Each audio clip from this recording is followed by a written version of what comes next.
শেখ হাসিনা জয়ের বিরুদ্ধে যুক্তরাষ্ট্রে $300 মিলিয়ন পাচারের অভিযোগ অনেকটাই সত্য জানালেন দুদক চেয়ারম্যান। তদন্ত করে ব্যবস্থা নেওয়ার ঘোষণা। সাবেক প্রধানমন্ত্রীর $300 মিলিয়ন পাচার নিয়ে অনেক ঘটনাই সত্য। আমরা সুনির্দিষ্টভাবে আমাদের হাতে আরো তথ্য উপাত্ত আসলে পরে আমরা সামনে সরাসরি কথা বলবো। আওয়ামী লীগের পলাতক নেতাদের বিরুদ্ধেও ইন্টারপোলের রেড নোটিশ জারির পদক্ষেপ ট্রাইব্যুনালের। সরকারের কাছে আমরা তথ্যাদি প্রেরণ করেছি। সরকার আনুষ্ঠানিকভাবে ভারতের কাছে কখন কিভাবে চাইবেন বা ইতিমধ্যে চেয়েছেন কিনা সেটা সরকার বলতে পারবেন। দেখছিলেন প্রধান শিরোনাম। রাতের সময় সঙ্গে আছি আমি গোলাম রাব্বি। এবার অন্যান্য শীর্ষ সংবাদ।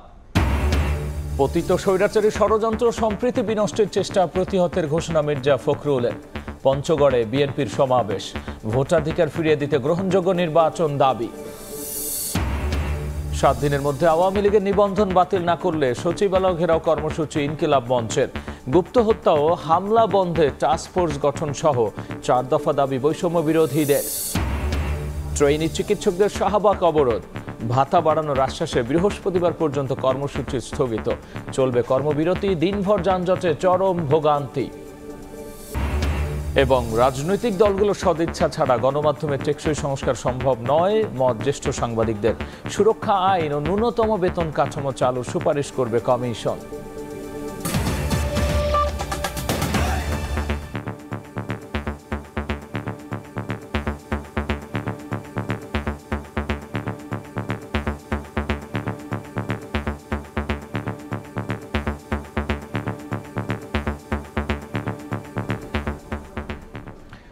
শেখ হাসিনা ও তার ছেলে সজীব ওয়াজেদ জয়ের বিরুদ্ধে যুক্তরাষ্ট্রে $300 মিলিয়ন পাচার এবং শেখ রেহানা ও তার মেয়ে টিউলিপ সিদ্দিকের বিরুদ্ধে 80,000 কোটি টাকা পাচারের অভিযোগ অনেকটাই সত্য। রোববার দুপুরে সেগুনবাগিচায় কমিশনের প্রধান কার্যালয়ে মতবিনিময়ে একথা জানিয়েছেন দুর্নীতি দমন কমিশনের চেয়ারম্যান ডক্টর মোহাম্মদ আব্দুল মোমেন। তিনি বলেছেন, শেখ হাসিনা সহ তার পরিবারের 4 সদস্যের বিরুদ্ধে তদন্ত করে নেওয়া হবে ব্যবস্থা। ক্ষমতাচ্যুত প্রধানমন্ত্রী শেখ হাসিনা ও তার ছেলে সজীব ওয়াজেদ জয়ের বিরুদ্ধে যুক্তরাষ্ট্রে $300 পাচারের অভিযোগ আমলে নিয়ে অনুসন্ধান শুরু করেছে দুর্নীতি দমন কমিশন। শেখ রেহানা ও তার মেয়ে টিউলিপ সিদ্দিকির বিরুদ্ধেও রয়েছে দুর্নীতির অভিযোগ। 9টি প্রকল্প থেকে 80,000 কোটি টাকা পাচার নিয়ে শুরু হয়েছে অনুসন্ধান। দুদক চেয়ারম্যান জানান, শেখ হাসিনা সহ তার পরিবারের 4 জনের বিরুদ্ধে অর্থ পাচারের অভিযোগের সত্যতা পাওয়া গেছে। সাবেক প্রধানমন্ত্রীর $300 মিলিয়ন পাচার নিয়ে অনেক ঘটনাই সত্য। আমরা সুনির্দিষ্টভাবে আমাদের হাতে আরো তথ্য উপাত্ত আসলে পরে আমরা সামনে সরাসরি কথা বলবো। এ সময় দুদক কমিশনাররা বলেন, কারো ভয়ে প্রভাবিত হবে না তদন্ত। দুর্নীতির সাথে সংশ্লিষ্ট যে কেউই হোক, দুর্নীতি টানলে সেও আসবে। কারণ আমাদের ভয়ভীতি শুধু মহান সৃষ্টিকর্তা প্রভু ভগবান বা গডকে নিয়ে। পৃথিবীর কোন মানুষের দাসত্ব এই কমিশন করবেন ইনশাআল্লাহ। কারোর ভয় বা ভীতিতে, অনুরাগ বা বিরাগের বশবর্তী হয়ে আমরা এই কাজটি করব না। আমরা যেটা করব তা আমাদের উপর অর্পিত দায়িত্ব সঠিকভাবে পালন করব। এছাড়া সাবেক আইনমন্ত্রী আনিসুল হকের 3টি ব্যাংকে 16 অ্যাকাউন্টে 21 কোটি টাকা ফ্রিজ করেছে দুদক। পাশাপাশি তার ঘনিষ্ঠ সহযোগী তৌফিকা করিম ও ফারহানা ফেরদৌসের বিরুদ্ধে 2টি অভিযোগেরও অনুসন্ধান চলছে। শফিকুজ্জামান রুবেল, সময় সংবাদ, ঢাকা। শেখ হাসিনার পর এবার আওয়ামী লীগের পলাতক নেতাদের বিরুদ্ধে ইন্টারপোলের রেড নোটিশ জারির পদক্ষেপ নিচ্ছে ট্রাইব্যুনাল। শেখ হাসিনার বিরুদ্ধে ইন্টারপোলের রেড নোটিশ জারির তথ্য দিলেও পরে তা সংশোধন করে চিফ প্রসিকিউটর জানিয়েছেন এ বিষয়ে তথ্য জানাবে পুলিশের এনসিবি শাখা। শেখ হাসিনার বিরুদ্ধে গ্রেফতারি পরোয়ানা জারি করেন আন্তর্জাতিক অপরাধ ট্রাইব্যুনাল। এরপর তাকে দেশে ফেরাতে শুরু হয় নানা আইনি পদক্ষেপ। গত 13 নভেম্বর শেখ হাসিনাকে গ্রেফতারে ইন্টারপোলের রেড নোটিশ জারির বিষয়ে পদক্ষেপ নিতে পুলিশ মহাপরিদর্শকের কাছে আবেদন করে প্রসিকিউশন। আইজিবি দপ্তর যোগাযোগ করে ইন্টারপোলের সঙ্গে। সোমবার ট্রাইব্যুনালের চিফ প্রসিকিউটর জানান, শেখ হাসিনার বিরুদ্ধে ইন্টারপোলের রেড নোটিশ জারি হয়ে গেছে। ইন্টারপোলেরটা অলরেডি রেড নোটিশ জারি হয়ে গেছে। এটা যখন আমরা আবেদন করেছি আমাদের তারপর ইমিডিয়েটলি জারি হয়ে আছে। এটা তো আসলে বাইরে বলা হয় না। রেড নোটিশ সরাসরি যখন আমরা রিকোয়েস্টটা পাঠাই আমাদের ফর্মাল ইয়ের মাধ্যমে, সেটার তখনই জারি হয়ে যায়। পরে আনুষ্ঠানিক ব্রিফিংয়ে চিফ প্রসিকিউটর বলেন, রেড নোটিশ জারি হয়েছে কিনা সেটি জানাবে পুলিশের এনসিবি শাখা। এই ইন্টারপোলের রেড নোটিশটা ইন্টারপোল কর্তৃক জারি হয়েছে কিনা সেই বিষয়টা বলার দায়িত্ব হচ্ছে আমাদের এনসিবির এবং আমাদের বাস্তবিক অর্থে ইন্সপেক্টর জেনারেল অফ পুলিশের অফিসার। শেখ হাসিনাকে বন্দি প্রত্যর্পণ চুক্তির মাধ্যমে ভারত থেকে দেশে ফেরাতে স্বরাষ্ট্র মন্ত্রণালয়ে আবেদন করে রেখেছে চিফ প্রসিকিউটর। সে বিষয়ে সরকারের তরফ থেকে অগ্রগতি জানানো হয়নি। ভারতের সাথে বহিঃসমর্পণ চুক্তি যেটা আছে, অপরাধীর বহিঃসমর্পণ চুক্তি, সেই চুক্তির আলোকে ব্যবস্থা গ্রহণের সিদ্ধান্তটা সরকারকে নিতে হয়। সুতরাং সরকারের কাছে আমরা তথ্যাদি প্রেরণ করেছি। সরকার আনুষ্ঠানিকভাবে ভারতের কাছে কখন কিভাবে চাইবেন বা ইতিমধ্যে চেয়েছেন কিনা সেটা সরকার বলতে পারবেন। শুধু শেখ হাসিনাই নয়, দেশের বাইরে পালিয়ে থাকা আওয়ামী লীগ নেতা আসাদুজ্জামান খান কামাল, হাসান মাহমুদ সহ বেশ কয়েকজনের বিরুদ্ধে ইন্টারপোলের রেড নোটিশ জারির পদক্ষেপ নিতে যাচ্ছে প্রসিকিউশন। আফজাল হোসেন, সময় সংবাদ, ঢাকা। পতিত স্বৈরাচার দেশের বিরুদ্ধে ষড়যন্ত্র করছে, সবাইকে ঐক্যবদ্ধ থাকার আহ্বান জানিয়েছেন মির্জা ফখরুল। পঞ্চগড়ে বিএনপির সমাবেশে তিনি বলেছেন, সম্প্রীতি বিনষ্টের চেষ্টা করলে সম্মিলিতভাবে প্রতিহত করা হবে। ভোটের অধিকার ফিরিয়ে দিতে গ্রহণযোগ্য নির্বাচনের দাবিও জানান তিনি। এই এক আরেক বাংলাদেশ, সব শ্রেণী পেশার মানুষ এক হয়েছেন সম্প্রীতির বন্ধনে। মানবিক দেশ বিনির্মাণের প্রতিশ্রুতি সবার স্লোগানে। মানবিক বাংলাদেশ গড়ে তুলব। তিল ধারণের ঠাঁই নেই পঞ্চগড়ের সাকুয়া উচ্চ বিদ্যালয় কলেজ মাঠে। ছোট বড় মিছিল নিয়ে সভাস্থলে ছুটে আসেন বিএনপি ও অঙ্গ সহযোগী সংগঠনের নেতাকর্মীরা। যোগ দেন হিন্দু, বৌদ্ধ, খ্রিস্টান সম্প্রদায়ের প্রতিনিধিরাও। সাম্য, সম্প্রীতি ও মানবিক বাংলাদেশ বিনির্মাণের লক্ষ্যে পঞ্চগড়ে এই সমাবেশের আয়োজন করে বোদা উপজেলা বিএনপি। বিএনপির সকল শক্তিশালী নেতাকর্মী এবং যত সদস্য রয়েছেন সবাই ঐক্যবদ্ধ হলে বিএনপির উপরে কিছুই নাই। আগামী দিনে শুধু বোদা দেবীগঞ্জ নয়, পঞ্চগড় নয়, সারা বাংলাদেশে যেখান থেকে ষড়যন্ত্র না কেন প্রত্যেকটি ষড়যন্ত্র আমরা ঐক্যবদ্ধভাবে নস্যাৎ করে দেবো ইনশাআল্লাহ। জনসভায় যোগ দিতেই বরণ করা হয় অনুষ্ঠানের মধ্যমণি বিএনপি মহাসচিব মির্জা ফখরুল ইসলাম আলমগীরকে। মঞ্চে উঠে সাধারণ মানুষের অভিবাদন গ্রহণ করেন তিনি। প্রধান অতিথির বক্তব্যে আগামীর বাংলাদেশ বিনির্মাণের দিক নির্দেশনা দিয়ে নেতাকর্মীদের সতর্ক করেন বিএনপি মহাসচিব। শেখ হাসিনা ও আওয়ামী লীগ এখনো সক্রিয় দাবি করে তিনি সবাইকে ঐক্যবদ্ধভাবে ষড়যন্ত্র মোকাবেলার আহ্বান জানান। পালিয়ে গিয়ে হাসিনা ওইখান থেকে সে ষড়যন্ত্র করতেছে, চক্রান্ত করতেছে, একটা মিথ্যা প্রচারণা চালার চেষ্টা করতেছে। আমাদের উপর যেন কেউ কোনোদিন অন্যায়ভাবে আমাদের দেশের ভেতরে হাত না দেয় তার ব্যবস্থা আমাদেরকে করতে হবে। ভোটের অধিকার ফিরিয়ে আনতে গ্রহণযোগ্য নির্বাচন দেওয়ার দাবি জানান বিএনপি মহাসচিব। আমার ভোট আমি দেবো, যাকে খুশি তাকে দেবো, তাই না? এটা বললে আবার কিছু কিছু লোকজন অসন্তুষ্ট হচ্ছে যে খালি ভোটে চাচ্ছেন। হ্যাঁ, মানে ভোট চাচ্ছি এই জন্য যে আমরা ভোটটা দিতে পারলে আমরা আমাদের সঠিক লোক নির্বাচন করতে পারবো। সাধারণ মানুষ সংস্কার অত বুঝে না, তাই কি বুঝে? মূল কথা আমি যেন ভোটটা দিতে পারি, আমার দেশে যেন শান্তি থাকে, আমার জিনিসপত্রের দাম যেন কম হয়, মারামারি যেন না হয়। দেশকে বিভক্তির হাত থেকে রক্ষা করতে সবাইকে ঐক্যবদ্ধ হওয়ার আহ্বান জানান মির্জা ফখরুল ইসলাম আলমগীর। সাম্য, সম্প্রীতি ও মানবিক বাংলাদেশ বিনির্মাণের জন্য আজকের এই জনসভা, যেখান থেকে বিএনপি নেতাকর্মীরা বলছেন যে কোনো ধরনের সাম্প্রদায়িক উস্কানি কিংবা ষড়যন্ত্র মোকাবেলায় সবাইকে ঐক্যবদ্ধভাবে লড়াই করতে হবে। আর এজন্য প্রয়োজন একটি জনপ্রতিনিধিত্ব, একটি সরকার। আর যে কারণে এই অন্তর্বর্তী সরকারের কাছে আবারও বিএনপি নেতারা দাবি করছেন সুস্পষ্টভাবে একটি নির্বাচনের রোডম্যাপ দেবেন তারা। পঞ্চগড় থেকে আহমেদ সালেহীন, সময় সংবাদ। জুলাই আগস্টের গণহত্যা নিপীড়নের বিচার না হওয়া পর্যন্ত ছাত্র জনতা আওয়ামী লীগকে নির্বাচনে আসতে দেবে না বলে মন্তব্য করেছেন জাতীয় নাগরিক কমিটির সদস্য সচিব আক্তার হোসেন। দুপুরে রংপুর সফরে গিয়ে সাংবাদিকদের তিনি একথা বলেছেন। আইনি দিক থেকে আওয়ামী লীগের ভোটের প্রতিদ্বন্দ্বিতা করতে বাধা না থাকলেও ছাত্র জনতা, বাংলাদেশের আপামর মানুষ এই ফেসিবাদী গণহত্যাকারী মানবতা বিরোধী যে দলটি আছে তাকে কোনোভাবেই বাংলাদেশের রাজনীতিতে আর রেলিভেন্ট হতে দেবে না। এর জন্য যদি আমাদেরকে আবারও রক্ত দিতে হয়, আমরা রক্ত দেওয়ার জন্য প্রস্তুত আছি। বাংলাদেশের মানুষ নতুন এক রাজনৈতিক শক্তি, যে শক্তির নেতৃত্বে থাকবে তরুণরা, এমন একটি রাজনৈতিক শক্তি, রাজনৈতিক দল প্রত্যাশা করে। ছাত্র তরুণরা মিলে যে রাজনৈতিক দলটি প্রতিষ্ঠার কথা বলছি, এই রাজনৈতিক দল আমরা মনে করি নাগরিক কমিটি যে রাজনৈতিক ভাষা উৎপাদন করছে সেই ভাষার ভিত্তিতেই এই দলটি গঠিত হবে। 7 দিনের মধ্যে আওয়ামী লীগের নিবন্ধন বাতিল না হলে আগামী 29 ডিসেম্বর সচিবালয় ঘেরাও ও অবস্থান কর্মসূচি করবে ইনকিলাব মঞ্চ। 3 দফা দাবিতে প্রধান বিচারপতির বাসভবনের সামনে সড়ক অবরোধ করে অবস্থান নিয়েছে ইনকিলাব মঞ্চের নেতারা। এর আগে দুপুর 12টায় শাহবাগে জড়ো হন সবাই।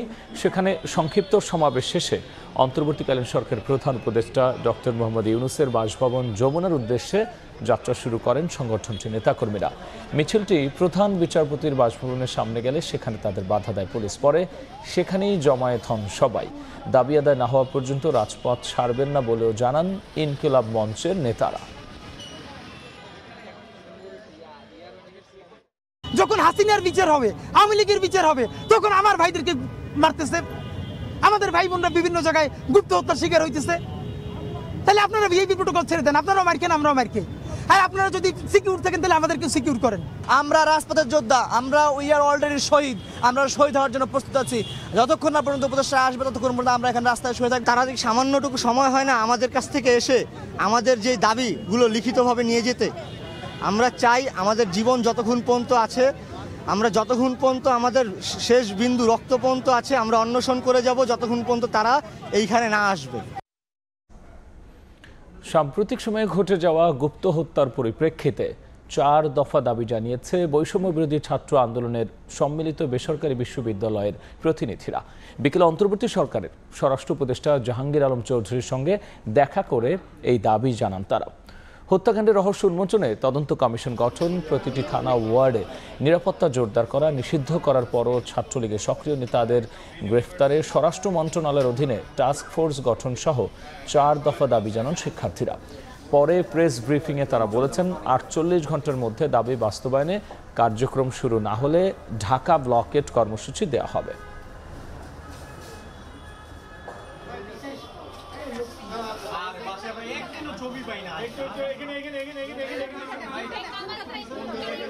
টার্গেটেড কিলিংগুলো হচ্ছে আমাদের বেসরকারি বিশ্ববিদ্যালয়ের স্টুডেন্টদের উপরে। তারপরে গতকালকেও একজন নিখোঁজ হয়েছে, আমরা খবর পেয়েছি।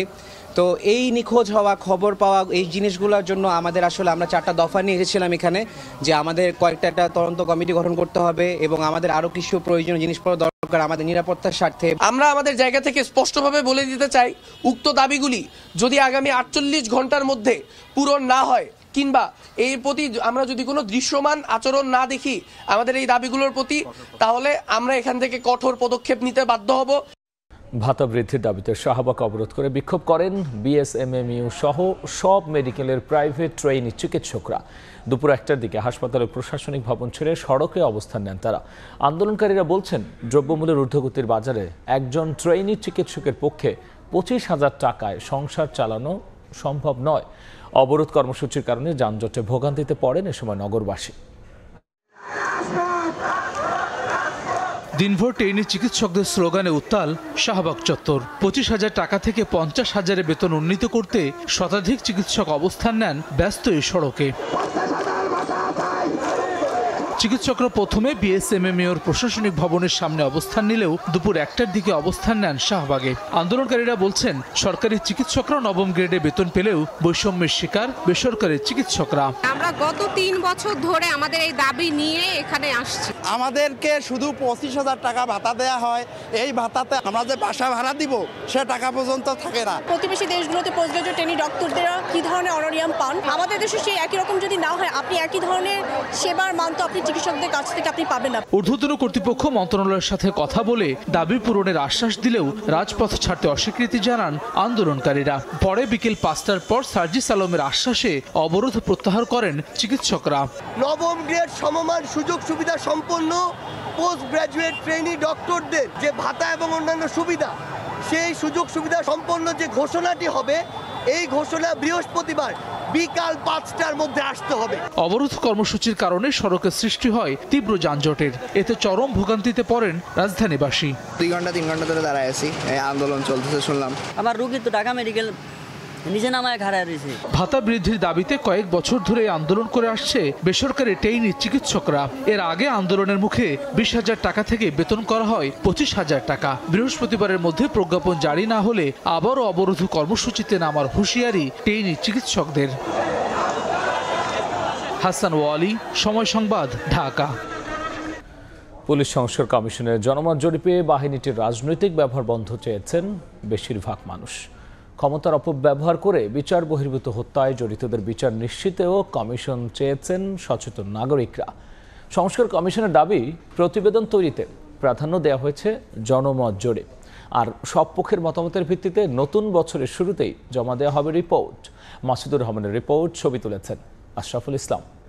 অন্তর্বর্তীকালীন সরকারও বিষয়টি আমলে নিয়ে গত অক্টোবরে 9 সদস্যের কমিশন গঠন করে। কমিশন কাজ শুরু করে পুলিশ সংস্কারে কেমন পুলিশ চাই শীর্ষক জনমত জরিপ শুরু করে। 15 দিনের জরিপে প্রায় 24,500 মানুষ মতামত দিয়েছেন। জরিপে সবচেয়ে বেশি ভোট পড়েছে বাহিনীটির রাজনৈতিক ব্যবহার বন্ধে। এরপর আছে ক্ষমতার অপব্যবহার করে দুর্নীতি বন্ধ এবং গুম, বিচার বহির্ভূত হত্যায় দায়ী পুলিশের বিচারে কমিশন গঠন।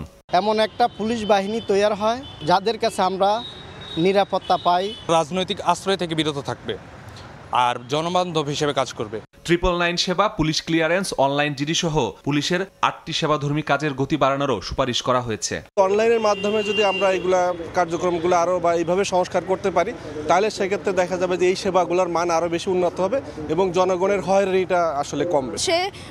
সে যে বাসা পর্যন্ত যেতে পারবে সেটা নিরাপত্তা তার ছিল না। এখন যেহেতু সেই সুযোগটা আসছে, সেটাও সংস্কার হোক। সংস্কার কমিশন বলছে 54 ধারার অপব্যবহার বন্ধের পক্ষে তারাও। সুপারিশ প্রণয়ন করা একটা রাজনৈতিক প্রভাবমুক্ত এবং জনগণের বন্ধু একটা পুলিশ আমরা দিতে পারব। পিপুল যে কনসেন্টটা দিয়েছে আমাদের, সেটা খুবই গুরুত্বপূর্ণ এবং তারা ভুক্তভোগী হয়ে এই কনসেন্টটা দিচ্ছে। সেই জন্য আমরা মূলত তাদের কনসেন্টের উপর জোর দিচ্ছি। জানুয়ারির 1st উইকে আমরা আশা করতেছি একটা রিপোর্ট আমরা তৈরি করতে পারবো। অপরাধ বিশ্লেষকরা বলছেন, সংস্কার কমিশনের প্রতিবেদনের সুপারিশ বাস্তবায়ন অন্তর্বর্তী সরকারকেই শুরু করতে হবে। কাঠামোগত যে পরিকল্পনা প্রণয়ন, সেগুলো শুরু করতে হবে। শুরু করলে এর বাস্তবায়নের ফলাফলও যখন মানুষ দেখতে পাবে, তখন কিন্তু এটি রাজনৈতিক দলের সরকারের জন্য এগুলো অনুসরণ বা এগুলো ধারাবাহিকতা রাখা কিন্তু একটা চাপ। জনপ্রশাসন সংস্কার কমিশনের সুপারিশের প্রতিবাদে সচিবালয়ে বড় জমায়েত দেখিয়েছেন প্রশাসন ক্যাডারের কর্মকর্তারা। একই সঙ্গে কমিশনের সদস্য সচিব ও জনপ্রশাসন মন্ত্রণালয়ের জ্যেষ্ঠ সচিবের কাছে দাবি দেওয়া নিয়ে স্মারকলিপি দিয়েছেন তারা। সচিব জানিয়েছেন, চূড়ান্ত সুপারিশ দেওয়ার আগে প্রশাসন ক্যাডারের কর্মকর্তাদের সংগঠনের সঙ্গে আলোচনা করা হবে। আগামী 31 ডিসেম্বর জনপ্রশাসন সংস্কার কমিশনের প্রতিবেদন জমা দেওয়ার কথা থাকলেও এর আগেই কমিশনের সুপারিশ নিয়ে চলছে ব্যাপক আলোচনা সমালোচনা। দেশের 26টি ক্যাডার সার্ভিসের কর্মকর্তাদের মধ্যে উপসচিব পদে পদোন্নতির ক্ষেত্রে 75% প্রশাসন ও 25% অন্যান্য ক্যাডার কর্মকর্তাদের মধ্য থেকে নেওয়া হয়। কিন্তু এবার প্রশাসন ক্যাডার থেকে 50% এবং বাকি অন্য ক্যাডার থেকে 50% কর্মকর্তাকে সুযোগ দেওয়ার সুপারিশ রাখার তথ্য প্রকাশের পর থেকেই ব্যাপক প্রতিক্রিয়া শুরু হয়। মঙ্গলবার সচিবালয়ে সাংবাদিকদের সঙ্গে মতবিনিময়কালে জনপ্রশাসন সংস্কার কমিশনের পক্ষ থেকে পদোন্নতির ক্ষেত্রে এই নতুন অনুপাতের কথা জানানো হয়। প্রশাসনে পদোন্নতির এই অনুপাত সহ বিভিন্ন সিদ্ধান্তের প্রতিবাদে রোববার সচিবালয়ে অবস্থানের পর জনপ্রশাসন সংস্কার কমিশন বরাবর স্মারকলিপি দেয় বাংলাদেশ অ্যাডমিনিস্ট্রেটিভ সার্ভিস অ্যাসোসিয়েশন। অ্যাসোসিয়েশনের সভাপতি ডক্টর আনোয়ারুল্লাহ বলেন, জনপ্রশাসনে অস্থিরতা বন্ধে যৌক্তিক দাবি তুলে ধরা হয়েছে স্মারকলিপিতে। যার যার ক্যাডার পদের থেকে তারা উপরের দিকে ওঠার যে সুযোগ আছে, তাদের সুযোগটা অবারিত আছে। সেই জায়গা থেকে আমরা কখনোই কারো বিরুদ্ধাচরণ করছি না। এই কমিশনের কিছু কথা মিডিয়াতে আসছে, আমরা মনে করছি যে সঙ্গত কারণে আমাদের বর্ধিত কিছু তথ্য স্যারদেরকে দেওয়ার দরকার। জনপ্রশাসন সংস্কার কমিশনের সদস্য সচিব এবং জনপ্রশাসন মন্ত্রণালয়ের সিনিয়র সচিব জানান, অন্য ক্যাডারের মতো শিগগিরই অ্যাডমিনিস্ট্রেটিভ অ্যাসোসিয়েশনের সঙ্গেও আলোচনার মাধ্যমে তাদের দাবিগুলো পর্যালোচনা করেই সুপারিশ চূড়ান্ত করা হবে। একটা চূড়ান্ত পরামর্শ অথবা সাজেশন দেওয়ার আগে ক্লোজ ডোর ডিসকাশন বলেন অথবা ওপেন ডিসকাশন বলেন করে একটা মতামত এই কমিশনকে দেওয়া হবে। আমরা এই সপ্তাহের মধ্যেই করবো ইনশাল্লাহ। সরকারি চাকরি যারা আমরা করি, তাদের কারোর মধ্যে আর ভুল বোঝাবুঝির কোনো সুযোগ থাকবে না। একটি দক্ষ জনপ্রশাসন গড়ে তুলতে 31 ডিসেম্বর পর্যন্ত সুপারিশ জমা দেওয়ার সুযোগ রয়েছে বলেও জানান মোহাম্মদ মোখলেসুর রহমান। 31 তারিখ পর্যন্ত যে কেউ যে কোনো সুপারিশ, যে কোনো মতামত, যে কোনো তথ্য দিতেই পারে। প্রসূন আশিস, সময় সংবাদ, ঢাকা।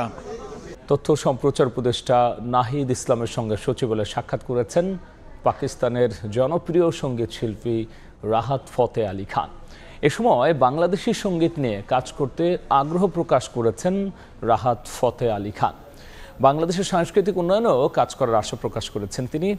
এ সময় রাহাত ফতে আলী সারা বিশ্বের সম্পদ বলে মন্তব্য করেছেন তথ্য সম্প্রচার উপদেষ্টা নাহিদ ইসলাম। শনিবার ঢাকার আর্মি স্টেডিয়ামে কনসার্টের জন্য তাকে ধন্যবাদ জানিয়ে উপদেষ্টা বলেছেন, জুলাই গণঅভ্যুত্থানের পর এ ধরনের আয়োজনের প্রয়োজন ছিল।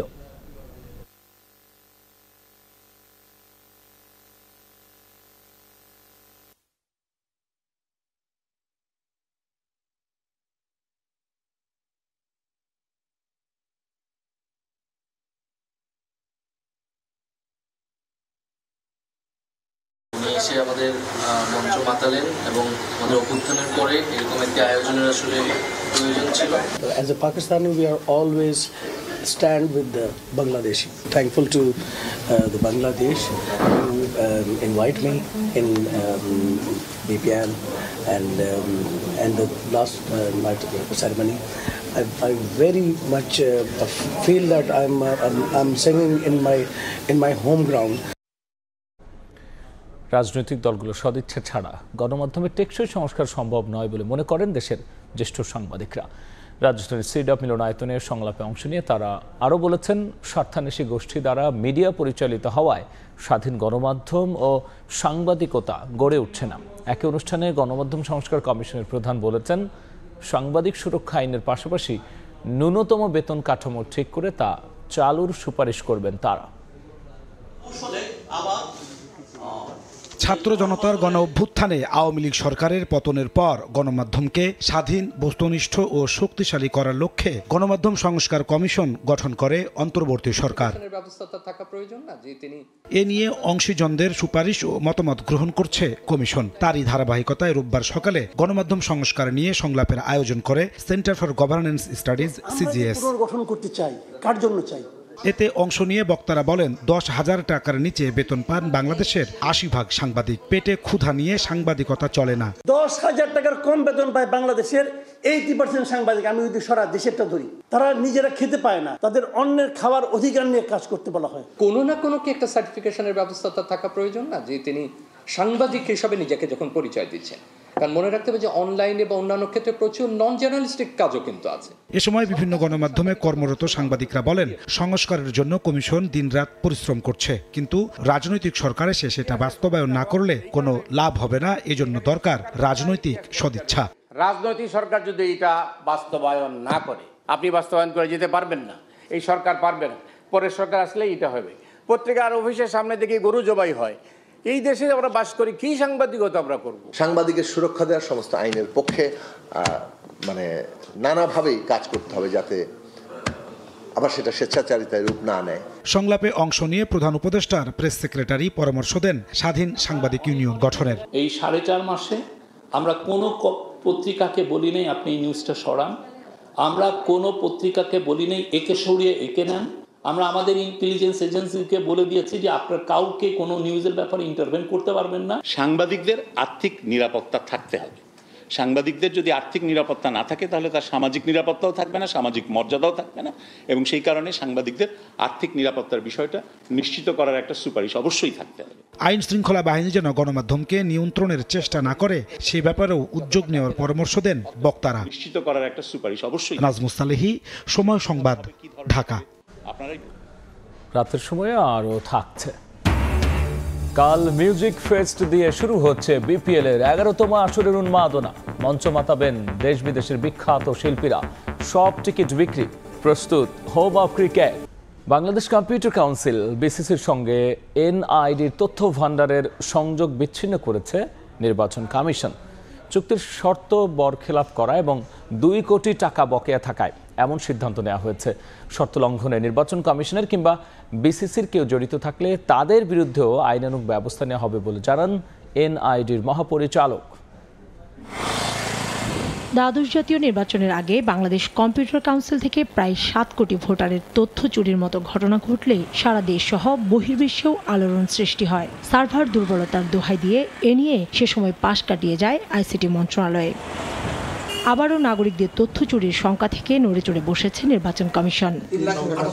রোববার নির্বাচন কমিশনের সিদ্ধান্ত অনুযায়ী বাংলাদেশ কম্পিউটার কাউন্সিল বিসিসির সঙ্গে এনআইডির তথ্য ভাণ্ডারের সংযোগ বিচ্ছিন্ন করেছে নির্বাচন কমিশন। চুক্তির শর্ত বরখেলাপ করা এবং 2 কোটি টাকা বকেয়া থাকায় এমন সিদ্ধান্তের কথা জানান এনআইডি মহাপরিচালক। তাদের সাথে যে চুক্তি ছিল সেই চুক্তি লঙ্ঘন করেছে। বকেয়া থাকলেও আমরা ওনাদের সাথে চুক্তি যেটা আছে সেটা আমরা বাতিল করতে পারবো, এরকম একটা শর্ত ছিল, কিন্তু ওনারা সেই বকেয়াও পরিশোধ করেননি পুরোপুরি। টাকার অঙ্কটা 2 কোটি সামথিং হবে, তো সেটা তো সরকারের কোষাগারে যাবার কথা ছিল, তো সেটা যায়নি। চুক্তির শর্ত বরখেলাপ করা ব্যক্তিদের বিরুদ্ধে আইনানুগ ব্যবস্থা নেওয়া হবে বলেও জানায় প্রতিষ্ঠানটি। এই চুক্তির শর্ত লঙ্ঘনে যে বা যারা জড়িত ছিল তাদের তো বাঁচবার আসলে কোনো সুযোগ নেই।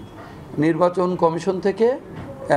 কমিশন সচিবালয় থেকে নিশ্চয়ই ব্যবস্থা গ্রহণ করা হচ্ছে। 2022 সালের অক্টোবরে নিবন্ধনের মাধ্যমে তথ্য উপাত্ত যাচাই বিষয়ে ইসির সঙ্গে বাংলাদেশ কম্পিউটার কাউন্সিল দ্বিপাক্ষিক চুক্তি করে। এতে বলা হয়, ইসির তথ্য কোনো অবস্থাতেই অন্য কোনো ব্যক্তি, পক্ষ কিংবা প্রতিষ্ঠানকে হস্তান্তর, বিনিময় কিংবা বিক্রি করতে পারবে না বিসিসি। এর বাইরে কোনো সুযোগই নেই। কাউসার চৌধুরী কুমু, সময় সংবাদ, ঢাকা। এবার বাণিজ্যের খবর।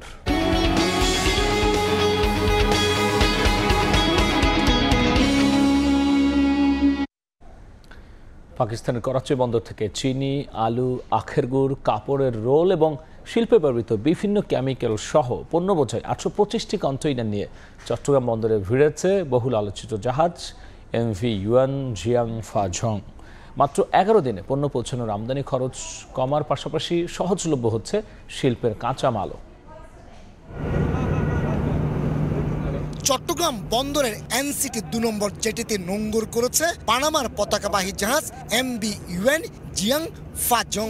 জাহাজটিতে পণ্যবাহী 825 ইউএস কন্টেনার রয়েছে।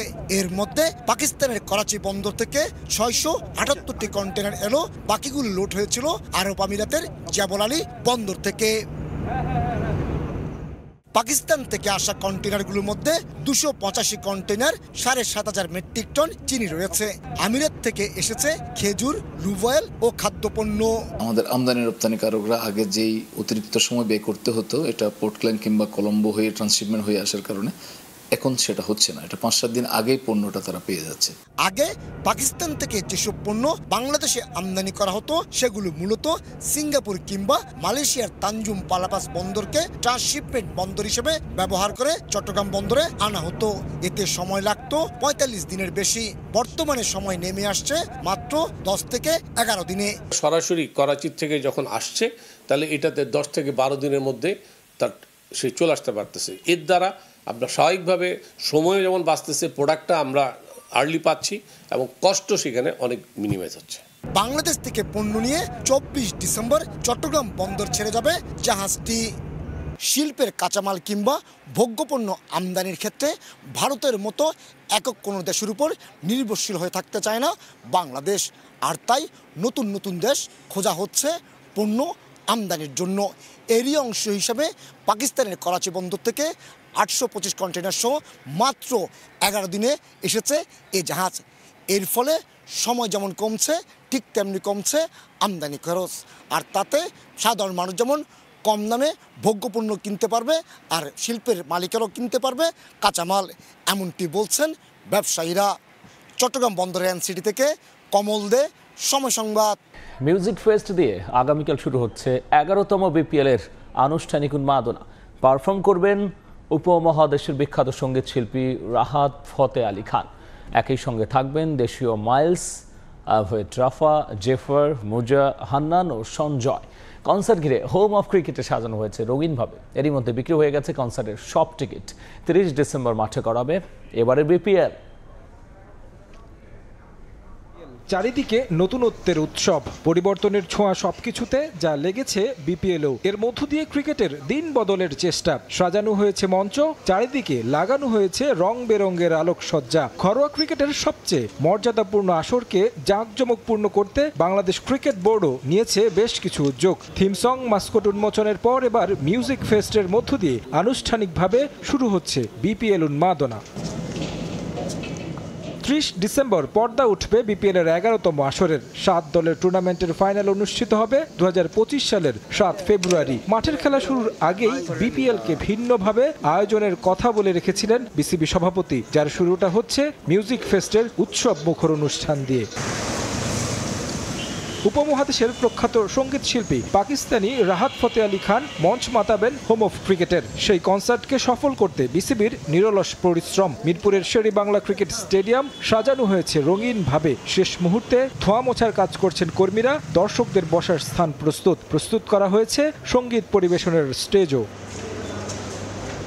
রাহাত ফতে আলী খান ছাড়াও হোম অফ ক্রিকেট মাতাবেন দেশীয় মাইলস, এভয়েড রাফা, জেফার, মুসা হান্নান ও সঞ্জয়। দুপুর 2:30 থেকে খোলা হবে স্টেডিয়ামের গেট, আর কনসার্ট শুরু হবে বিকেল 4:30টায়। বিপিএল উন্মাদনা সবার মাঝে ছড়িয়ে দিতে কমানো হয়েছে টিকিটের মূল্য। প্লাটিনাম সর্বোচ্চ 8,000 টাকা, গোল্ড 6,000, সিলভার 4,000, গ্র্যান্ড স্ট্যান্ড 1500 এবং জুয়েল ও মোস্তাক স্ট্যান্ড 500 করে ধরা হয়েছে। মূল্য কমানোর পর এরই মধ্যে বিক্রি হয়ে গেছে সব টিকিট। ঢাকার পর একই ধারায় 25 ফেব্রুয়ারি চট্টগ্রাম এবং 27 ফেব্রুয়ারি সিলেটে অনুষ্ঠিত হবে মিউজিক ফেস্ট। এরপর 30 ডিসেম্বর থেকে শুরু হবে বিপিএল এর মাঠের উত্তাপ। তারেক হাসান শিমুল, সময় সংবাদ, ঢাকা। ওয়েস্ট ইন্ডিজের বিপক্ষে টি-20 সিরিজ শেষে আজ 2 ধাপে দেশে ফিরেছেন জাতীয় দলের একাংশ। সকালে সিনিয়র সহকারী কোচ মোহাম্মদ সালাউদ্দিন ছাড়াও 4 ক্রিকেটার, আর সন্ধ্যায় ট্রফি হাতে ফেরেন 5 জন। বাকিরা আসবেন কাল।